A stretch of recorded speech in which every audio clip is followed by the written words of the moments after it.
আধিপত্য বিস্তার ও তুচ্ছ বিষয় নিয়ে সংঘর্ষে জড়ানো রীতিমতো ঐতিহ্যে পরিণত হয়েছে ব্রাহ্মণবাড়িয়া জেলায়। পান থেকে চুন খসে পড়লেই দা, লাঠি, টোটা ফলা ও বল্লমের মতো দেশীয় মরণাস্ত্র নিয়ে সংঘর্ষে জড়িয়ে পড়ে দুই পক্ষ। যুগ যুগ ধরে চলা এসব গ্রাম্য সংঘর্ষে প্রাণ হারাচ্ছে অনেকের, আবার আহত হয়ে পঙ্গুত্ব বরণ করছে অনেকে।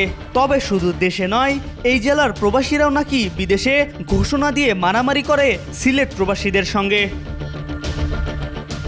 বুধবার আন্তর্জাতিক মাতৃভাষা ইনস্টিটিউটে এক সেমিনারে বক্তব্যকালে এমনটাই জানান প্রবাসী কল্যাণ ও বৈদেশিক কর্মসংস্থান মন্ত্রণালয়ের উপদেষ্টা ডক্টর আসিফ নজরুল।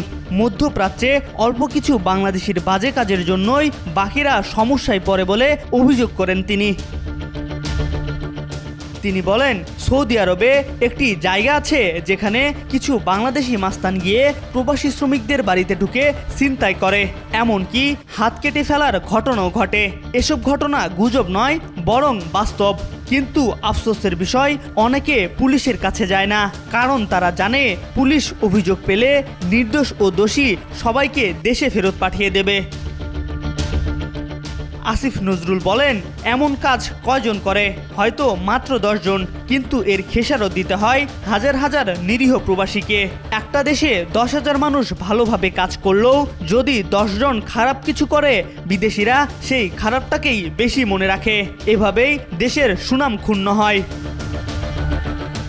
প্রবাসী শ্রমিকদের অপরাধের প্রসঙ্গে আসিফ নজরুল বলেন, বাহরাইনে এক মালিককে হত্যা করার পর থেকে সেখানকার শ্রমবাজার বন্ধ হয়ে গেছে, অথচ দোষারোপ শুধু সরকারের ঘাড়ে দেওয়া হয়। কিন্তু যারা বিদেশে গিয়ে এমন অপরাধ করে, তাদের আচরণ কি দেখার বিষয় নয়?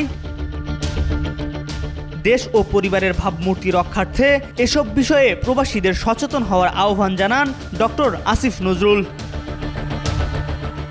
MR আকাশ, আজকাল।